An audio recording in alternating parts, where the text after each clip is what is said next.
terra e ouviu uma voz que lhe dizia: Saulo, Saulo, por que me persegue? Por que você me persegue?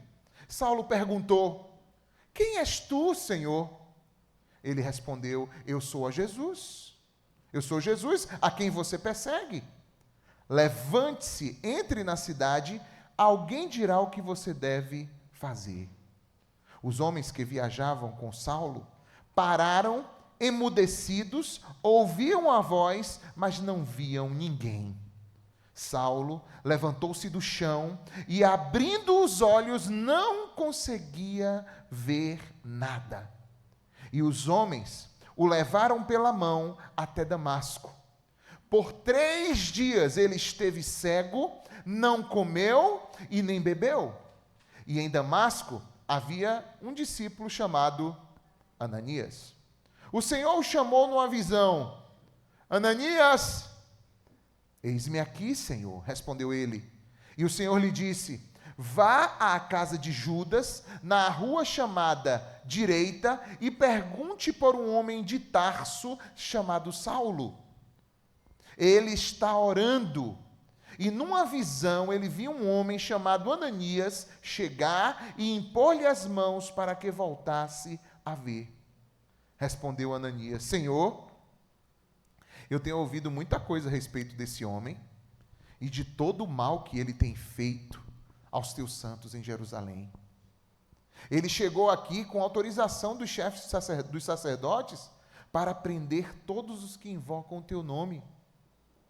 Mas o Senhor disse a Ananias: Vá, este homem é meu instrumento escolhido para levar o meu nome perante os gentios e os seus reis e perante o povo de Israel. Mostrarei a ele quanto deve sofrer pelo meu nome. Então Ananias foi, entrou na casa, pôs as mãos sobre Saulo e disse: Irmão Saulo, o Senhor Jesus, que apareceu no caminho por onde você vinha, enviou-me para que você volte a ver e seja cheio do Espírito Santo. Imediatamente, algo como escamas caiu dos olhos de Saulo e ele passou a ver novamente. Levantando-se, foi batizado e, depois de comer, recuperou as forças. Saulo passou vários dias com os discípulos em Damasco. Logo começou a pregar nas sinagogas que Jesus é o Filho de Deus. E todos os que o ouviam ficavam perplexos e perguntavam: Não é ele o homem que procurava destruir em Jerusalém aqueles que invocam este nome? E não veio para cá justamente para levá-los presos aos chefes dos sacerdotes? Todavia, Saulo se fortalecia cada vez mais e confundia os judeus que viviam em Damasco, demonstrando que Jesus é o Cristo. E decorrido muitos dias, os judeus decidiram de comum acordo fazer o que, gente? Matá-lo. Mas Saulo ficou sabendo do plano deles. Dia e noite, eles vigiavam as portas das cidades a fim de matá-lo. Mas os seus discípulos o levaram de noite e o fizeram descer num cesto através de uma abertura na muralha. Quando chegou a Jerusalém, tentou reunir-se aos discípulos, mas todos estavam com medo dele, não acreditando que fosse realmente um discípulo. Então, Barnabé o levou aos apóstolos e lhes contou como, no caminho, Saulo vira o Senhor, que lhe falara, e como em Damasco ele havia pregado corajosamente em nome de Jesus. Assim, Saulo ficou com eles e andava com liberdade em Jerusalém, pregando corajosamente em nome do Senhor.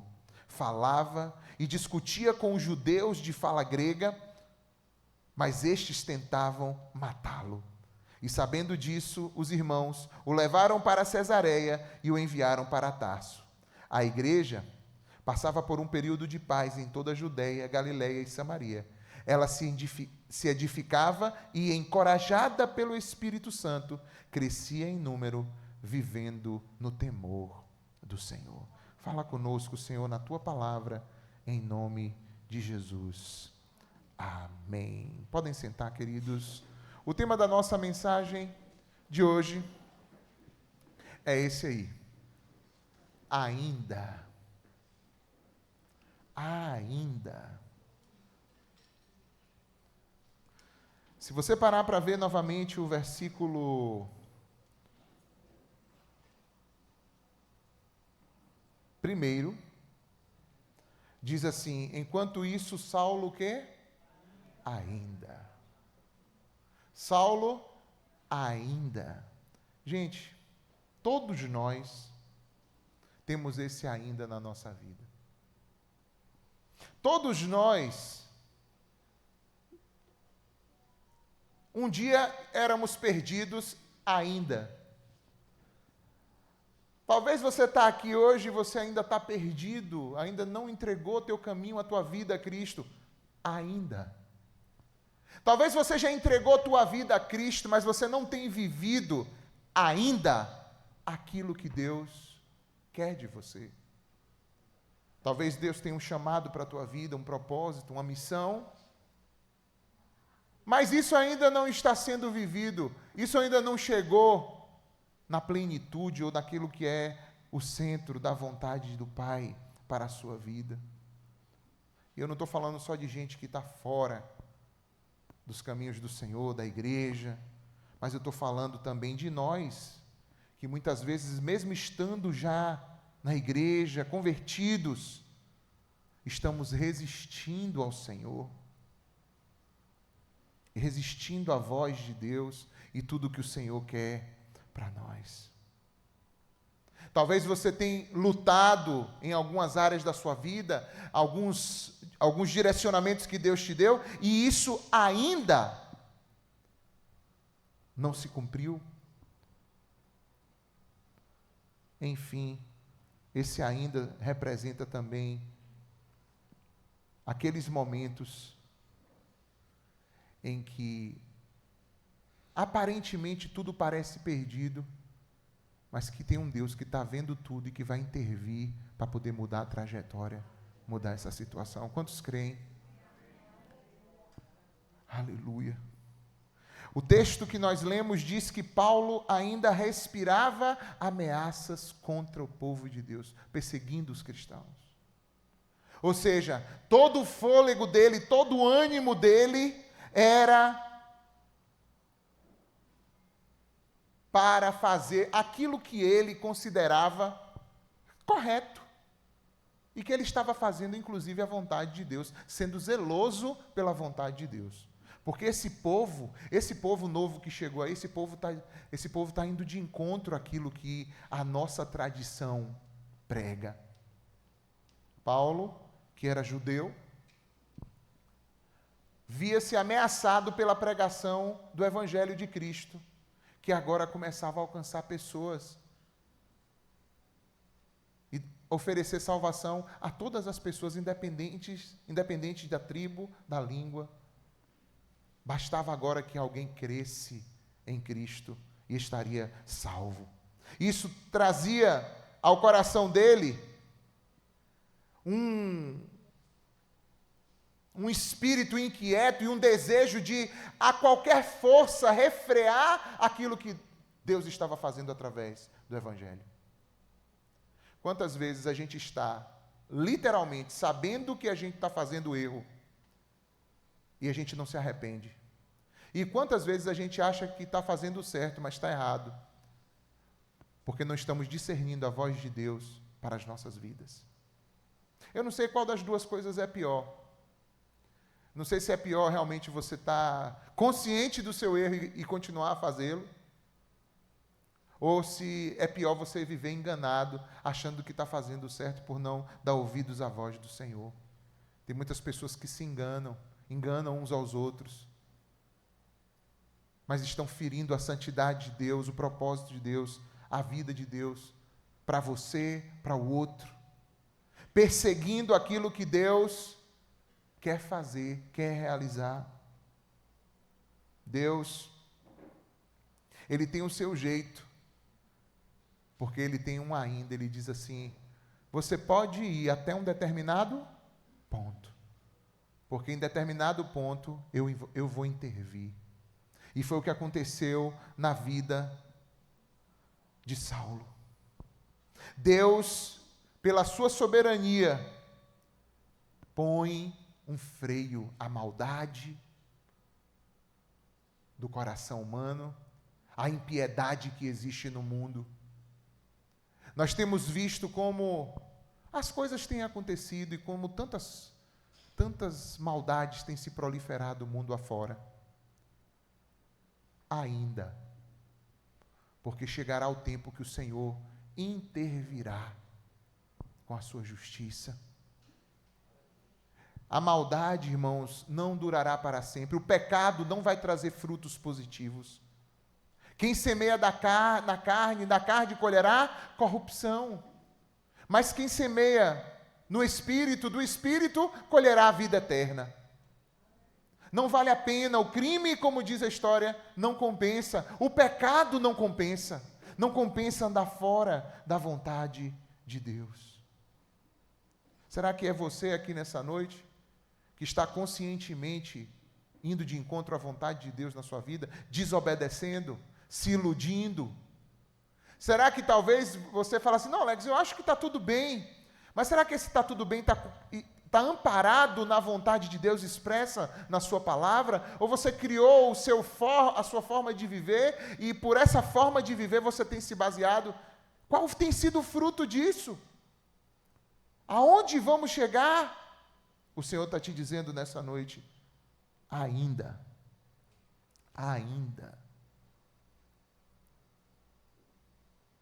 Quando a gente vê aí o apóstolo, vê Saulo, que vai ser o futuro apóstolo Paulo, perseguindo cristãos, ele não faz isso de maneira pequena, irmãos. Veja que Saulo, ele é um cara, como é que eu posso dizer? Dedicado no que ele faz. Ele foi buscar cartas que autorizassem ele a fazer o que ele iria fazer.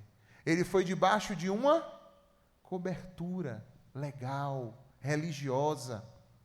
Ele não queria sair a seu bel prazer. Ele não estava ali para tentar cumprir uma coisa pessoal. Ele queria realmente agir em nome de Deus e da religião judaica naquele momento, dos sacerdotes. Ele queria agir nos conformes. E a perseguição era tanta que estava dentro do coração dele, que ele não ia poupar as mulheres também não. Geralmente, em muitos momentos de guerra, mulheres, crianças, muitos são poupados. Mas nesse momento de perseguição que Saulo estava respirando isso, ele estava decidido a não liberar nem as mulheres. Ele estava mesmo partindo para prender todo mundo e levar para Jerusalém. Versículo 3 diz onde é o nosso plot twist, né, que a gente diz assim nas histórias, a virada de chave dessa história toda. Aquilo que nos surpreende é que quando Saulo está em pleno vapor, indo em uma direção, como uma serpente que está perto de dar o seu bote, ou um leão que está já à espreita, já para pular em cima da sua presa. Nesse momento, a Bíblia diz, versículo 3, que ele, quando estava se aproximando de Damasco, uma luz de repente brilhou ao seu redor, uma luz que vinha de onde, gente? Do céu. Olha só que coisa tremenda. Isso significa que por mais que as coisas estejam construídas, edificadas e as armas estejam forjadas, nenhuma arma forjada contra você subsistirá. O Senhor entrou, interviu e atravessou na frente e interrompeu aquilo. Interrompeu aquele intento de Saulo de prender os cristãos. Não sei se vocês viram, eram chamados de os do caminho. Nessa época, era assim que eram chamados, porque Jesus tinha dito, eu sou o caminho. E também eles andavam caminhando. Não tinha ainda um local, uma igreja instituída, eles andavam para cima e para baixo, caminhando com Jesus. Então eles eram chamados os do caminho. E isso é plenamente, isso encaixa perfeitamente, porque Jesus disse, eu sou o caminho e a verdade e a vida, e ninguém vem ao Pai a não ser por mim.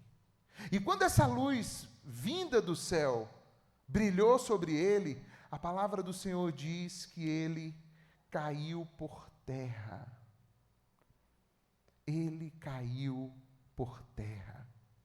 Olha o que diz, e caiu por terra, e ouviu uma voz que lhe dizia, Saulo, Saulo, por que você me persegue? Irmãos, veja que interessante esse momento. Porque tem algumas coisas embutidas aí. Primeiro que ele literalmente cai. E cair, irmãos,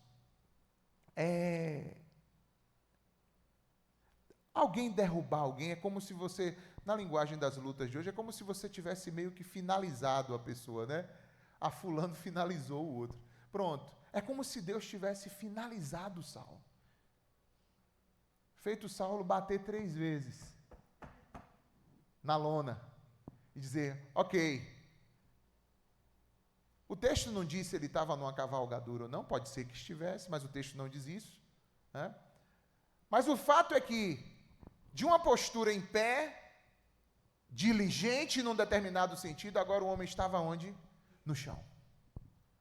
E um homem no chão significa um homem rendido, um homem que está humilhado.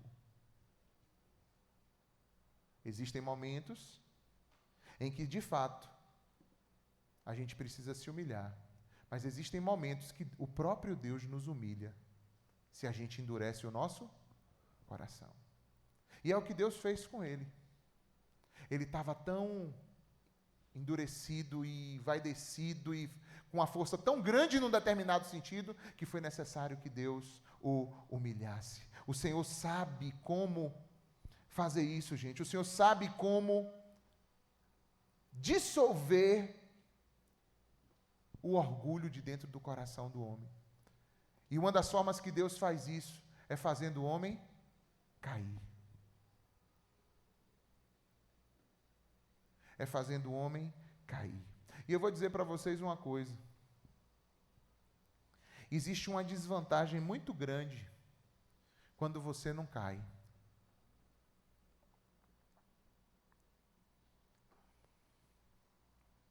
Tem pessoas que conseguem passar anos a fio, assim, ó, balança, mas não cai, velho.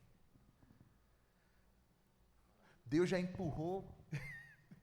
Aí, em vez de cair e logo dizer assim, ó, minha situação é essa. O que é esse cair? É você realmente aceitar aquilo que Deus está querendo te mostrar. Ao invés de você ficar dando voltas e voltas e voltas. Às vezes, meus irmãos, é muito melhor você bater no seu fundo de poço do que passar a vida inteira numa vida meeira. Tem gente que passa a vida inteira numa vida meeira, medíocre. Nunca chegou naquele fundo de poço para dizer assim, agora Deus realmente vai restaurar a minha sorte. Porque consegue enganar todo mundo, consegue passar desapercebido por todo mundo. Vai embromando daqui, entorta dali, empena de lá, de cá. Vou dar um exemplo para vocês, aquela mulher que foi apanhada em flagrante adultério que a Bíblia registra. A palavra do Senhor fala sobre essa mulher que foi apanhada em flagrante. Muitos podem chegar e dizer, mas rapaz, que dia terrível, que vergonha para aquela mulher. Sim, realmente foi um dia vergonhoso. Mas ao mesmo tempo foi o dia que ela estava no chão. E foi o dia que a vida dela foi diferente a partir dali. Amém ou não? Às vezes a gente tem dificuldade, irmãos, de assumir a nossa falência diante do Senhor. A gente tem um coração soberbo, orgulhoso. A gente tem dificuldade de assumir, Senhor, sem ti eu não sou nada. Senhor, eu estou fazendo tudo errado. Senhor, eu preciso me consertar. Senhor, eu não posso andar do jeito que eu estou andando. Eu estou enganando a mim, enganando a quem está em volta de mim. Senhor, eu não posso andar desse jeito. Senhor, me ajuda, conserta a minha vida, conserta a minha trajetória. Às vezes a gente fica querendo enganar. E a gente pode até às vezes se tornar tão profissional nisso, que você passe uma vida inteira. E eu rogo a Deus que Deus tenha um ainda para mim e para você. Um ainda que Ele fala assim: hoje eu vou te botar no chão aqui, mas eu quero te restaurar para aquilo que eu tenho para a tua vida.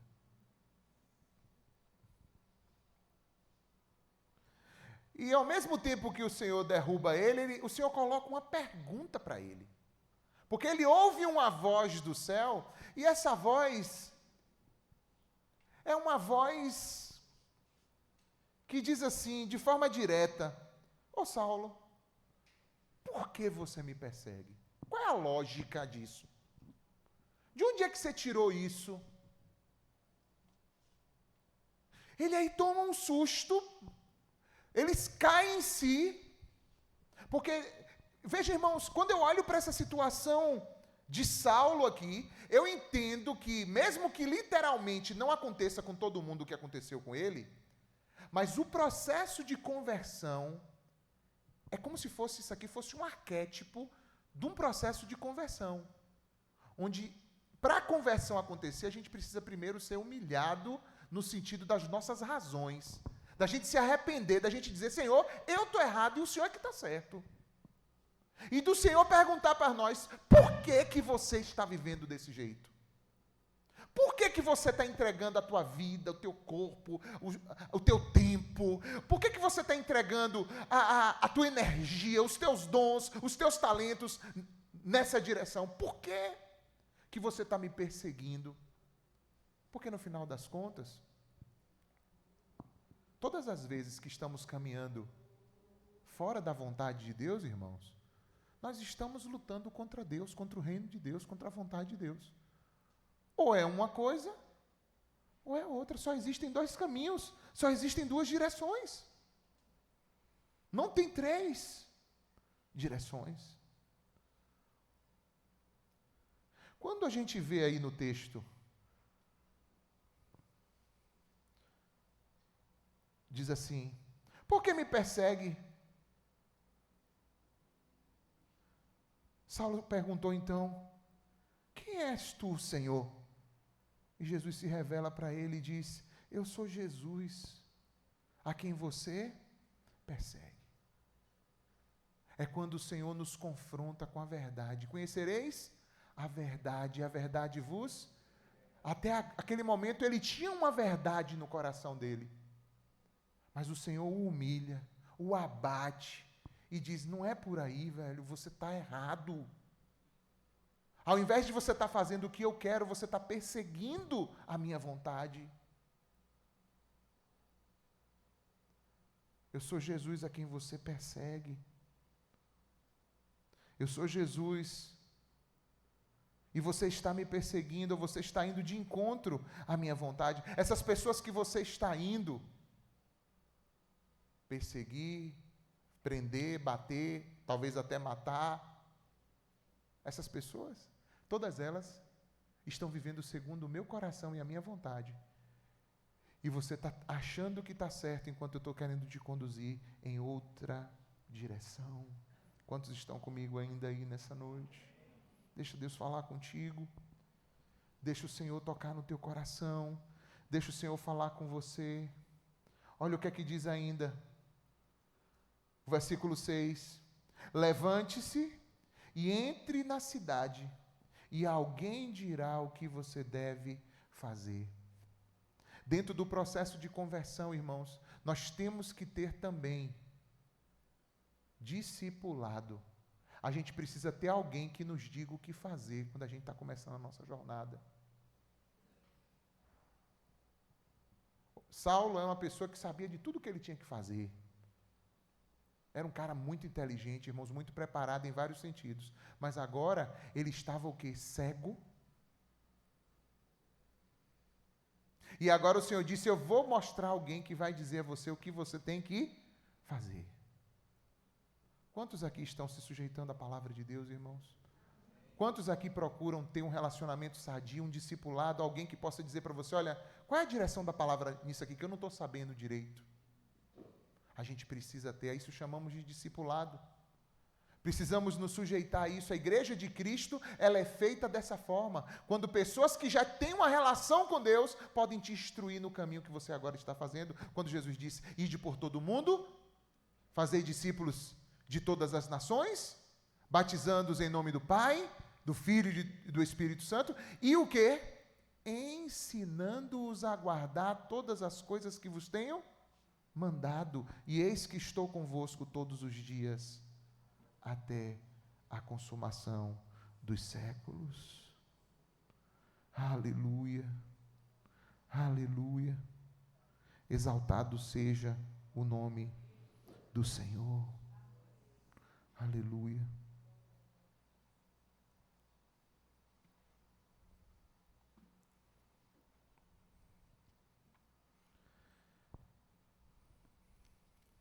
Eu não sei se vocês já viram esse termo, mas eu queria que você abrisse sua Bíblia aí agora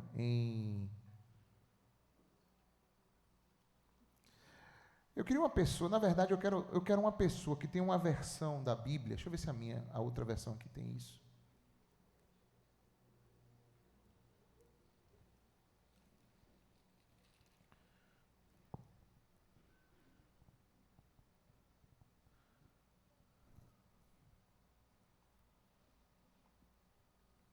Alguém tem uma ARC aí? Você tem? Passa o microfone sem fio para Alan ler ali. O versículo 5 fala dos aguilhões aí, Alan? Pronto, passa aí, porque tem essa versão NVI, ela cortou isso, eu não acho isso legal. Então vamos ler na ARC o que diz aí. O verso 6 diz: ele diz: quem és, Senhor? E disse o Senhor: eu sou Jesus a quem tu persegues. Duro é para ti recalcitar contra os aguilhões. Olha aí, tem versões que omitem esse trecho, como essa NVI que a gente está lendo agora. Mas eu queria falar sobre isso, rapidinho. Duro é para ti, fala de novo, Lã. Duro é para ti recalcitar contra os aguilhões. Recalcitar contra os aguilhões. Olha só, eu trouxe aqui uma imagem que eu peguei na internet, que fala disso. Olha, aguilhão era uma vara com ponta de ferro para guiar o gado. Está vendo ali eles com o aguilhão na mão? Quando o animal resistia e lutava contra o aguilhão, o que acontecia com ele? Se machucava. Então, quando o Senhor fala isso para ele, significa, irmãos, que já existia situações que já vinham acontecendo na vida de quem? De Saulo. Que o Senhor já vinha o quê? Espetando ele para ele ajustar e que essa queda agora já era uma intervenção mais o quê? Direta e dura. Porque o Senhor já vinha fazendo, ele havia o quê? Estava resistindo aos aguilhões. Agora eu te pergunto, isso não acontece com a gente? Acontece ou não? Muitas vezes o Senhor está ali, ó, meu filho, ó, é por aqui, ó. Quando diz assim, que o Senhor é o meu pastor, nada me faltará. A tua vara e o teu cajado me consolam. Tem a ver também com o aguilhão, a vara e o cajado, que ajusta, que direciona. Só muda o tipo de animal que está se tratando ali.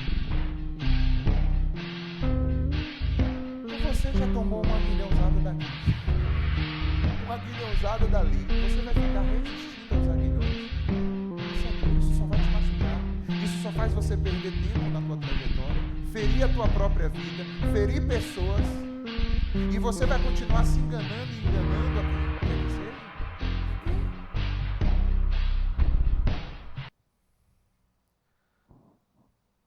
Saulo, irmãos, ainda, porque Deus tinha um plano e Deus iria intervir, assim como eu sei que Ele tem um plano na tua vida e que Ele há de intervir na tua vida também. Aleluia, aleluia. Quantas vezes a gente até para de orar, a gente para de se dedicar, e a gente vai resistindo aos aguilhões, ou a essa futucada que o Senhor nos dá. Saiba, meu irmão, não vale a pena, isso é duro. A melhor coisa é você se arrepender e se achegar para o Senhor. Não lute contra Deus. Lutar contra Deus é como Jacó, que lutou com o Senhor, e a espada do Senhor tocou-lhe a junta da coxa. Ele saiu transformado, mas saiu também o quê?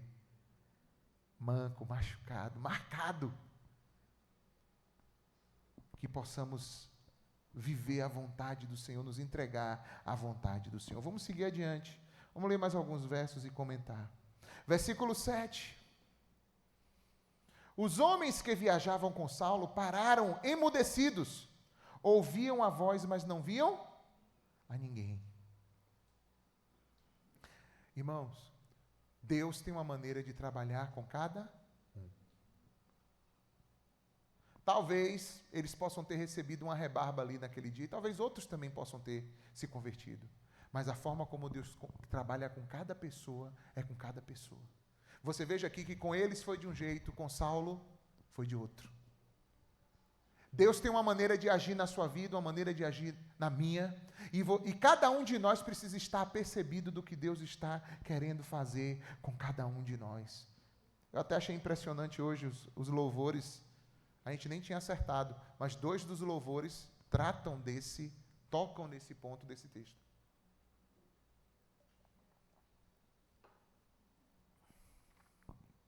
Quando diz assim, cega-me até que eu veja apenas a tua glória. E aquele outro que diz assim,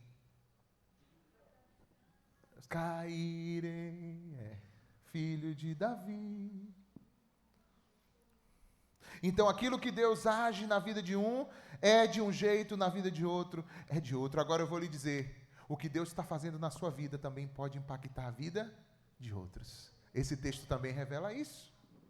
Aquilo que Deus está fazendo agora na vida de Saulo, está também impactando aqueles homens que estavam em volta dele. Talvez não da mesma forma, mas que estava criando um impacto, estava. Diz o texto que eles ficaram o quê? Emudecidos. Eles ouviam a voz, mas não conseguiam ver ninguém. Ou seja, a visão foi dada somente a quem? A Saulo. Saulo então levantou-se do chão e, abrindo os olhos, não conseguia ver nada. Tem muita gente, e a gente já viu quantas curas de cegos Jesus fez, né?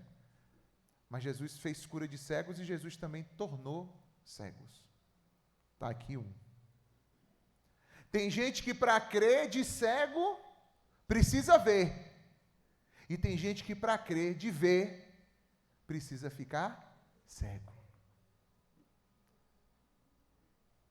E isso significa tornar este homem tão diligente, tão austero, tão apropriado de si, da sua missão, a alguém que agora precisava de uma hora para outra, de um minuto para outro, ser conduzido na mão por alguém.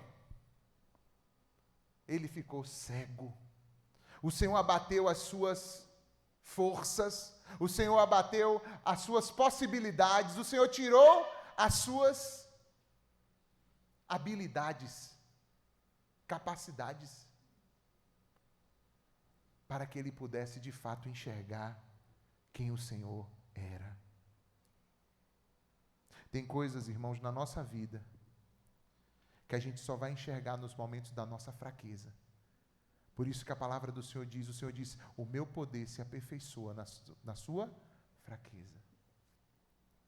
Quando nós estamos fracos, irmãos, aí é que nós somos fortes. Por quê? Porque caminhamos na dependência do Senhor.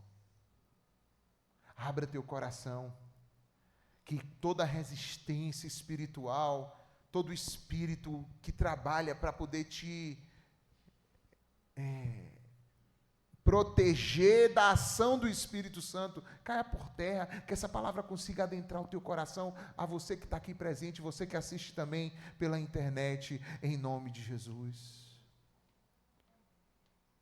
Os homens então levaram ele pela mão até Damasco, e por 3 dias ele esteve cego, não comeu e nem bebeu, ou seja, um jejum por 3 dias.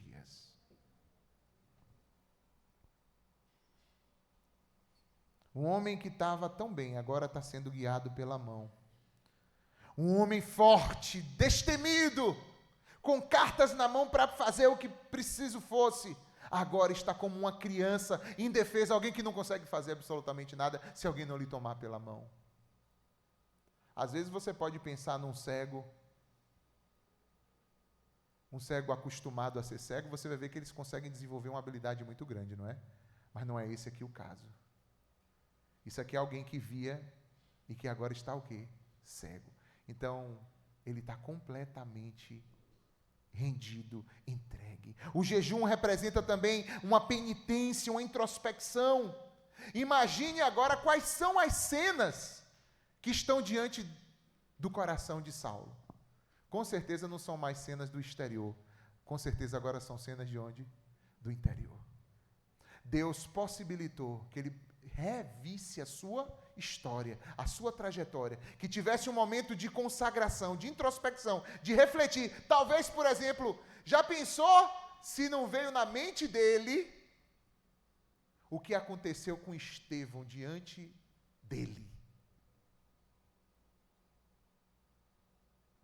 Estevão sendo apedrejado até a morte, diante do próprio Saulo. Entre outras e outras e outras coisas que poderiam vir à sua mente dentro da sua trajetória. Assim como se eu chegasse para você agora e falasse assim: você já fez uma introspecção? Você já parou para refletir na sua trajetória? E você precisasse de um tempo, fechar um pouco os seus olhos e pensar na tua trajetória? É preciso, irmãos, ter esse tempo de reflexão, jejuar, orar. É preciso, irmãos, para que a gente possa ser transformado, para que a gente possa dar lugar ao que Deus quer fazer dentro dos nossos corações.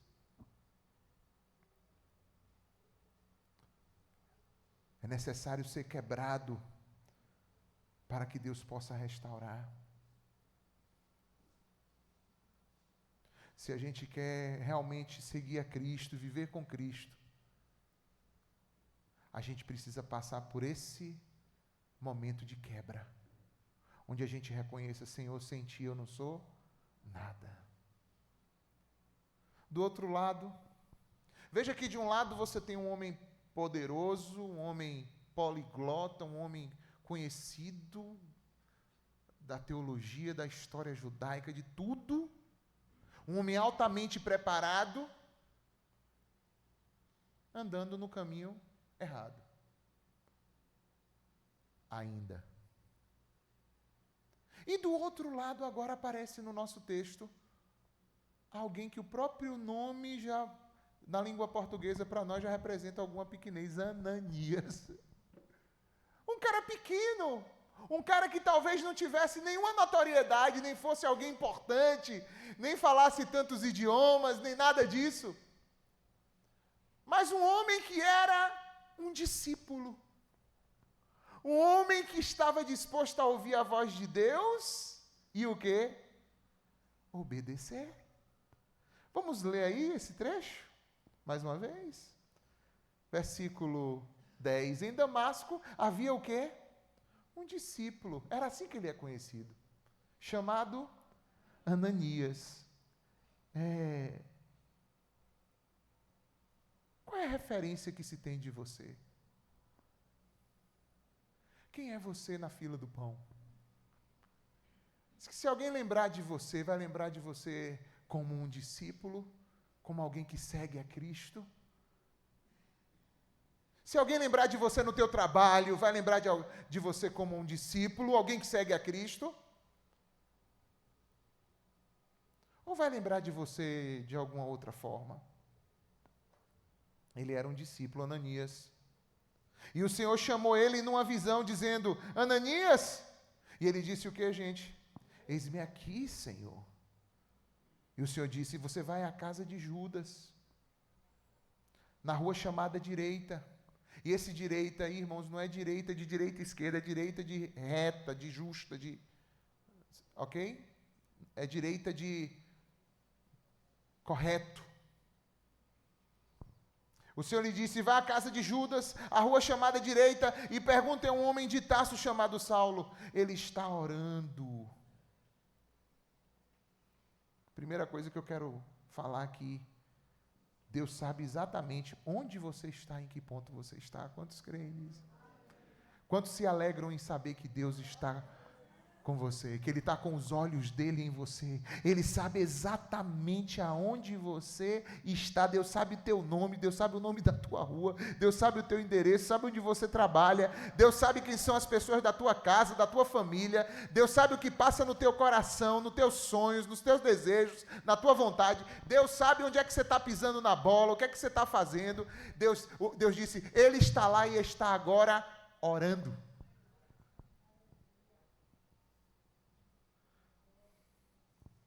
Ah, mas eu tinha cartas.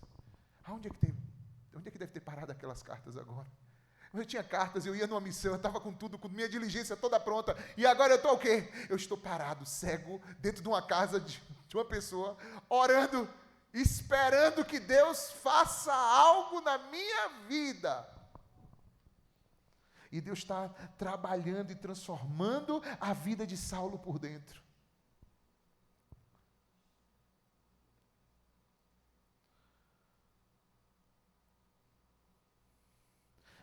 Ah, Alex, eu sou tão pecador, eu estou tão em pecado. Mas deixa eu te dizer, Deus te conhece. Deus sabe onde você está, Deus sabe quem você é. Deus conhece. E Ele sabe onde é que está o teu ainda. E Ele está entrando com providência para transformar a tua história. Aleluia, aleluia, aleluia. Ele está orando, versículo 12. Numa visão ele viu um homem chamado Ananias chegar e impor-lhe as mãos para que voltasse a ver. Respondeu Ananias, Senhor, eu tenho ouvido muita coisa a respeito desse homem, de todo o mal que ele tem feito aos teus santos em Jerusalém. Ele chegou aqui com autorização dos chefes dos sacerdotes para prender todos os que invocam teu nome. Ananias teve uma leve hesitação. Sim ou não? Ele falou assim, Senhor, é o Senhor mesmo? Ou alguma voz maligna falando comigo aqui, eu estou atrapalhando. E o Senhor olha para ele e diz, vá, olha lá, vá, este homem é um instrumento que eu escolhi para levar o meu nome perante os gentios, os seus reis, e perante o povo de Israel, e eu vou mostrar a ele o quanto ele deve sofrer ainda pelo meu nome. Agora olha o 17, o que é que um discípulo faz? Então Ananias foi. Se Deus disse vai, quem é discípulo faz o quê? Vai. Isso. Manda quem pode, obedece quem tem juízo. Se o Senhor disse vá, não importa. Simplesmente vá. Amém ou não? Quantos estão nessa disposição de obedecer à voz do Senhor? Vá. E ele foi. E Ananias foi e entrou na casa e impôs as mãos sobre Saulo e disse, irmão Saulo, o Senhor Jesus que me apareceu no caminho por onde você vinha, enviou-me para que você volte a ver e seja cheio do Espírito Santo. E imediatamente, algo como escamas caiu dos seus olhos dos olhos de Saulo, e ele passou a ver novamente. E levantando-se, foi batizado. E depois de comer, recuperou as forças. Aleluia. Aleluia. Ananias hesitou, mas obedeceu. E quando ele chega, ele já vai chamando Saulo de quê, gente? Vocês perceberam isso? Irmãos, deixa eu dizer uma coisa. O evangelho, irmãos, ele é assim. Ele é direto, ele é na simplicidade, ele é prático. Se Deus já falou com ele lá, ele já vai tratar Saulo aqui como irmão. Se Deus já falou que o vaso é escolhido, que é irmão, ele já vai tratar como irmão. Isso é maravilhoso demais. Agora, irmãos, uma coisa interessante é você ver como é o trabalhar de Deus, porque por um lado Deus está falando com Saulo o que ia acontecer, por outro lado Deus está movendo Ananias e já tinha falado para Saulo que o cara que viria falar com ele era o quê? Ananias. E que esse Ananias chegaria e faria o quê? Oraria por ele e lhe imporia as mãos para que ele fosse. Veja, irmãos, Deus tem um processo, um direcionamento. Deus tem ele orquestra as coisas. Quantos creem nisso? Mas eu pergunto, você está disponível? Você está como Ananias? O Senhor pode te usar nas suas orquestrações? Nós estamos como discípulos disponíveis ao que Deus quer fazer? Ou estamos endurecidos à voz de Deus, como Saulo que vinha no caminho? A gente vai ver que esse Saulo é transformado. A gente vai ver agora que ele anda cumprindo a vontade de Deus. Aleluia! Meu irmão, existe uma diferença de quem serve a Deus e quem não serve. Quem serve a Deus obedece à voz de Deus, à palavra de Deus. Quem não serve a Deus pode ter nome de crente, pode ser membro de igreja, pode fazer o que quiser. Se não obedece a Deus, não é servo de Deus, não é discípulo do Senhor Jesus, não. Andar com Deus, irmãos, significa obedecer à voz de Deus. Se desapegar das coisas desse mundo e fazer a vontade de Deus, procurar fazer a vontade de Deus. Veja como existe um fluxo de obediência. Todos nós que hoje estamos, todo pecado que entrou no mundo entrou por causa de quê? Da desobediência. Sim ou não? E a nossa salvação só veio porque Jesus fez o quê? Obedeceu. Ou seja, tem que ter um circuito de obediência. Para que os que estão andando na desobediência sejam alcançados pelo Senhor, Deus vai usar pessoas que estejam dispostas a fazer o quê? Obedecer o ID que o Senhor tem, irmãos, para fazer. Amém ou não? Aí eu te pergunto, você está disponível? Você está disposto a obedecer o que Deus tem para a sua vida? Faça isso, irmãos. É pela obediência. É pela obediência. Vamos seguir a leitura, porque agora a gente vai ver como é que ele ficou. Saulo passou vários dias com os discípulos em Damasco. O que vocês acham que ele ficou fazendo aí? Sugira aí. Aprendendo, irmãos. Aprendendo, alinhando a coisa, alinhando o coração, se sujeitando. Mudando de rota, sendo tocado, sendo ministrado, sendo direcionado, ouvindo direcionamento. Você precisa se dedicar a isso, abrir o teu coração, deixar o Senhor mover. Ele recebeu o Espírito Santo? Sim. Mas o Espírito Santo também usa a participação da comunidade. O Espírito Santo trabalha por dentro e a comunidade vai ali agindo por fora para nos moldar. É por isso que é importante congregar. Saulo ficou congregado com os discípulos em Damasco. E depois de algum tempo ele já começou o quê? A pregar nas sinagogas que Jesus é o Filho de Deus. E todo mundo que o ouvia ficava perplexo e perguntava: vem cá, não é esse o homem que procurava destruir em Jerusalém aqueles que invocam esse nome? E ele não veio para cá justamente para levar eles presos aos chefes dos sacerdotes? Deu um nó na cabeça de muita gente. Como é que aquele que chegou aqui para perseguir, para prender, agora está exatamente pregando o nome que ele veio perseguir? Só Deus faz isso. Diga, só Deus pode transformar a vida de alguém. Aleluia. Todavia, Saulo se fortalecia cada vez mais e confundia os judeus que viviam em Damasco, demonstrando que Jesus é o Cristo, é o enviado de Deus, é o Messias.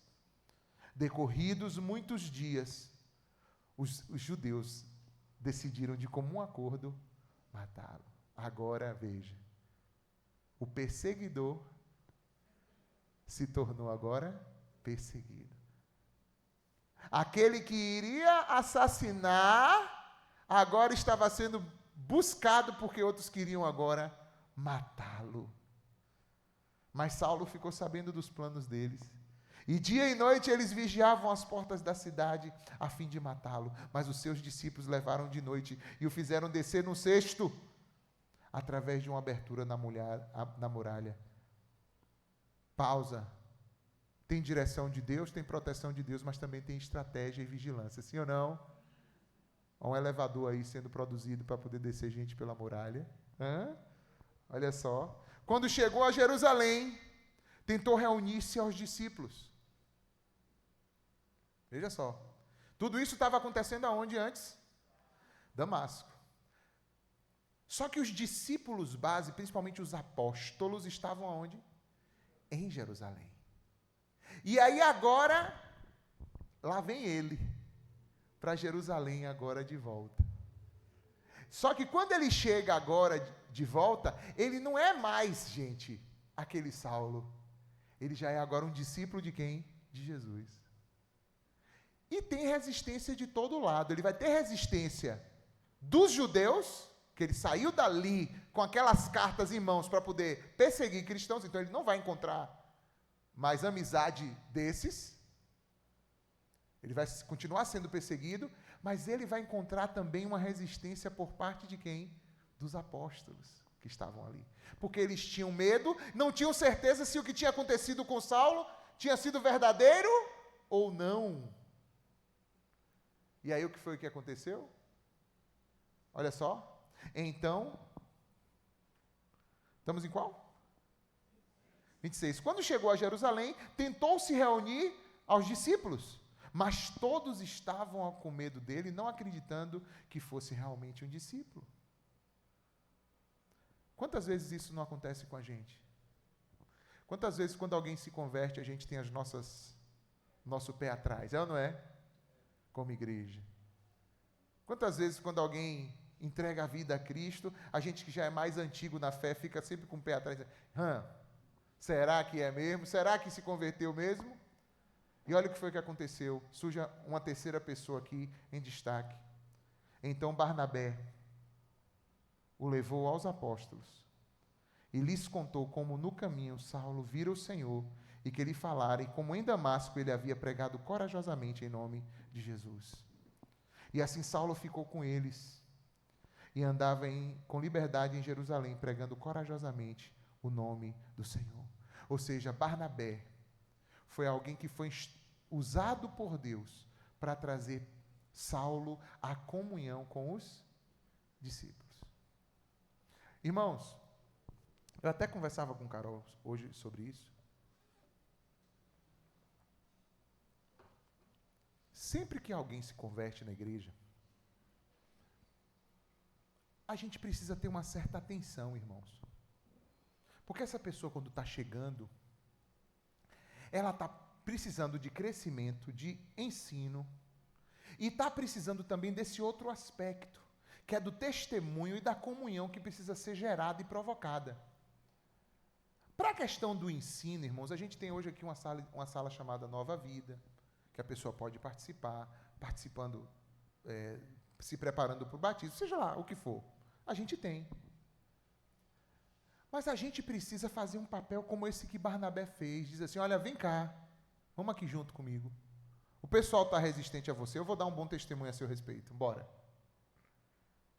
Alguém que pague o preço para poder aquela pessoa se conectar. Porque senão a pessoa se converte, às vezes fica o quê? Solta. Fica solta. E a igreja, ela tem infelizmente, ela tem essa característica de ser um pouco fechada. Aquele grupo que já se encontra, já se reúne, já ganhou uma afinidade e tal. Beleza, isso é normal, isso acontece, é bom. Não é ruim. Só que é ruim se esse grupo se torna extremamente o quê? Fechado, e você não observa. Vamos dizer, a pessoa se converteu. Poxa, deixa eu ver ali. Eu acho que eu já conheço essa pessoa. É melhor, às vezes, para a pessoa que já tem um conhecimento, alguém que já viu, às vezes alguém que tem algum interesse em comum, de preferência homem com homem, mulher com mulher. Mas é importante ter isso, porque senão fica esse grupinho fechado de vocês e não dá atenção para quem está chegando. E aí, sabe o que acontece? A água fica muito o quê? Parada. E você sabe o que dá em água parada? Dengue. Você pensa que vai dar dengue? Não dá dengue não, dá dengue. A gente precisa estar aberto e disponível a pagar um preço de caminhar um pouquinho junto para a pessoa também criar o vínculo dela, sim ou não? O que foi que Barnabé fez? Barnabé usou a referência dele para encaixar quem? Saulo. Usou a moral dele, usou a convivência dele, usou os acessos dele para encaixar quem? Saulo. Por que a gente não abre o nosso coração para isso? Por que a gente tem que ficar fechado? Isso representa bem o coração de Deus e o reino de Deus? Quando os discípulos disseram para Jesus na transfiguração, mestre, aqui está maravilhoso demais, façamos 3 cabanas aqui. Jesus disse para eles o quê? Tá bom, então, beleza, vamos ficar aqui nós e essas 3 cabanas. Foi isso que Jesus disse? Não, falou nada de cabana. A gente tem muito ainda a fazer, tem muita gente ainda para conhecer, tem muita gente ainda para ser alcançada. Amém ou não, pessoal? E você sabe por que você está aqui hoje? Porque teve alguém que foi um Barnabé na sua vida. Sim ou não? Teve alguém que estendeu a mão e foi um Barnabé para você e disse, embora, vamos junto. Vamos junto.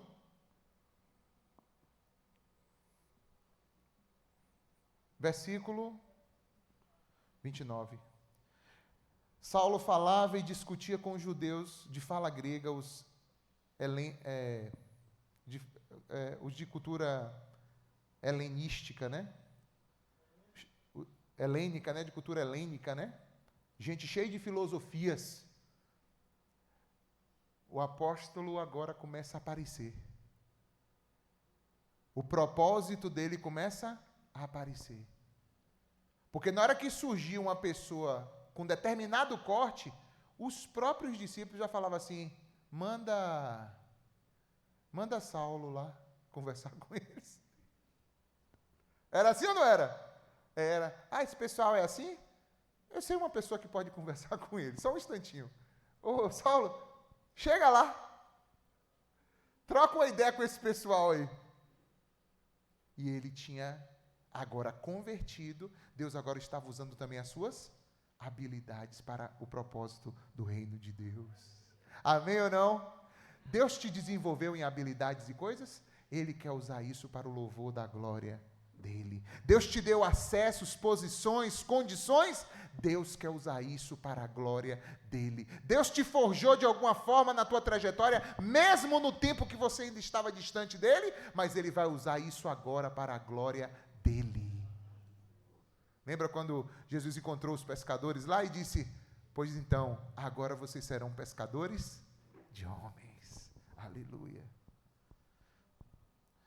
Não adiantava, porque ele falava com eles, mas eles tentavam matá-lo. E sabendo disso, os irmãos os levaram para Cesareia e o enviaram para Tarso. A igreja passava por um período de paz em toda a Judéia, Galiléia e Samaria. Ela se edificava e encorajada pelo Espírito Santo, crescia em número, vivendo no temor do Senhor. Aleluia. Então nós vamos ver aí que a vida dele foi transformada. E que o início do texto disse, ele ainda respirava, porque agora ele respira outra coisa. Agora ele respira a vontade de Deus. Amém, meus irmãos? Vamos ficar de pé e vamos orar. Aleluia. Aleluia. É claro que como igreja a gente tem que ser prudente, como os discípulos ali ficaram assim, rapaz, será? Tem que ter mesmo uma prudência. Mas nós temos que ter pessoas como Barnabé, que foi um homem de encorajamento, um homem que estendeu a mão de comunhão para Saulo. Muitos Deus vai salvar ainda, irmãos. E talvez, quem sabe, hoje à noite. Há alguém hoje à noite que veio aqui e que precisa tomar uma decisão com o Senhor, de entregar sua vida a Cristo, de dizer, eu quero viver o propósito de Deus, eu quero viver a vontade de Deus para a minha vida, eu quero entregar minha vida, o meu caminho ao Senhor. Se houver alguém hoje que decide isso, estenda a sua mão, eu quero orar com você. Se você está aqui hoje e deseja entregar a tua vida, o teu caminho ao Senhor, há alguém hoje que deseja tomar essa decisão, seja de reconciliação com o Senhor. Talvez você diz, eu já entreguei minha vida a Cristo, mas agora eu preciso reafirmar meu compromisso. Eu preciso agora retomar minha caminhada. Há alguém hoje que deseja fazer isso? Se tiver, dê um sinal com sua mão. Quero orar com você, se houver alguém nesse sentido. Há alguém? Não? Se não há, Pati, venha. Deus abençoe, minha irmã.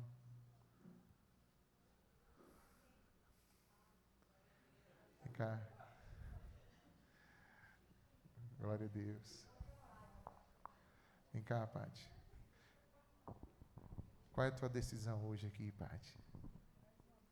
A minha decisão é entregar minha vida para que eu possa seguir o caminho que Deus realmente tem para que eu trilhe, e não que eu tenho buscado trilhar sozinho. Tem mais gente assim? Sai do teu lugar e vem aqui, ó. Se você está aqui e diz assim, eu estou meio assim como Pati. Eu estou aqui na casa, eu já entreguei minha vida a Cristo, mas eu sei que eu não estou ainda cumprindo aquilo que Deus quer para a minha vida, e eu preciso consertar isso na minha trajetória. Há mais alguém além de Pati que quer hoje vir aqui? Sai do teu lugar e vem aqui, que eu quero orar com você. Se você tem consciência de que Deus falou contigo e que você está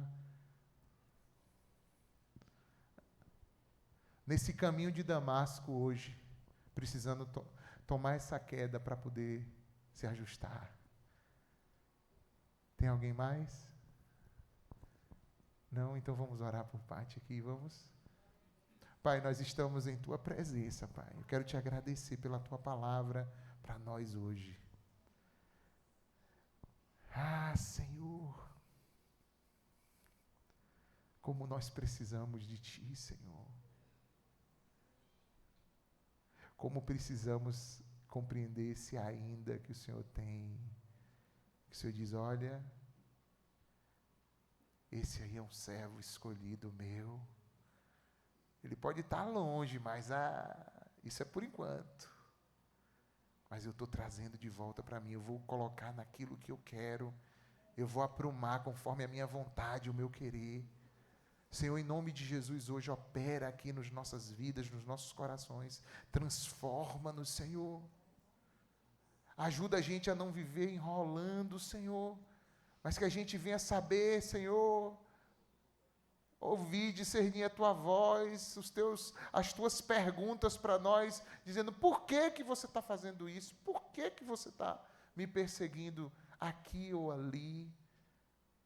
Eu quero que você faça a minha vontade. Aqui está a tua serva, Pati, que veio aqui na frente,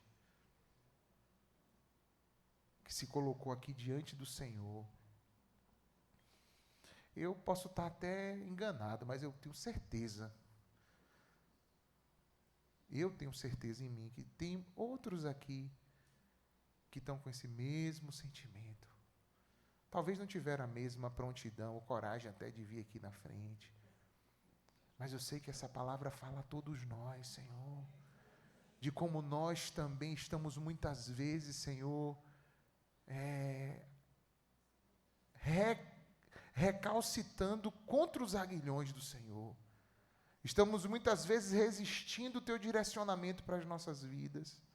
E eu quero te pedir por a vida de Pati, Deus, em nome de Jesus. E também sobre a vida de todos nós aqui. Porque eu sei que o Senhor, quando trouxe essa palavra, trouxe para todos nós. O Senhor separou aqueles que o Senhor deseja que ouçam hoje essa palavra.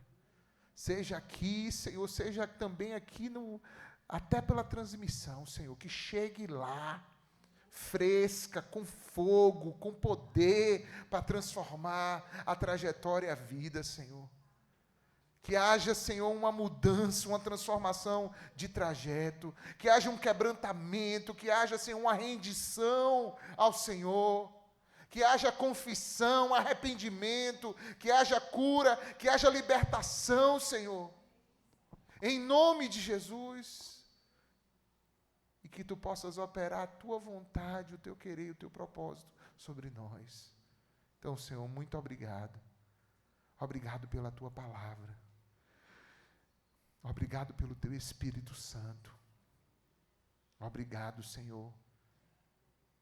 Obrigado pelos Ananias. Obrigado pelos Barnabés.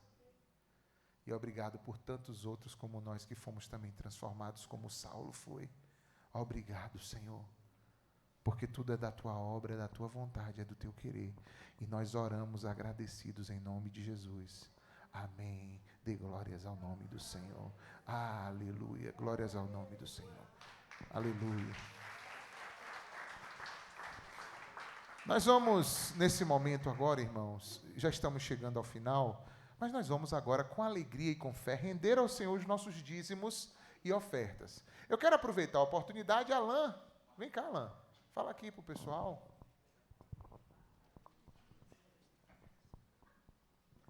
Pati, venha. Graça e paz, igreja. Tudo bem com vocês? No dia 28, agora, sábado, próximo sábado,